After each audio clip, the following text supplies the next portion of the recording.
Eigenartig, höchst eigenartig. Du bist zurück, Alice? Alice? Die Alice?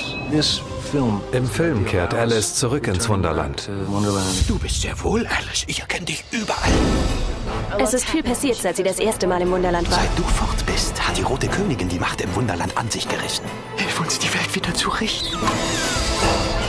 Der verrückte Hutmacher und seine Freunde bilden den Widerstand gegen die Rote Königin. Nieder mit dem miesen Roten Königin! Alice kommt zurück, um die Rote Königin herauszufordern. Findet sie! Wenn ihr sie versteckt, verliert ihr den Kopf. Den haben wir längst verloren. Alle sind bereit für eine Veränderung. Sie wollen, dass Alice ihr Champion wird. Das da bin ich nicht. Du bist nicht mehr dieselbe, die du einmal warst. Du hast dein Mehrsein verloren. Diese Geschichte erzählt uns, wie sie ihre Stärke entdeckt, das Richtige zu tun. Meinst du das mit mehr sein? Mia ist unglaublich. Sie ist die perfekte Alice. Sie hat was Magisches an sich. Wo ist dein Kämpfer, Schwesterlein? Hier. Es war anstrengender, als ich es mir vorgestellt habe. Bleib zurück.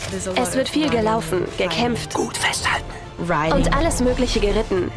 Der Film ist irrational, bizarr und lustig. Aufhören.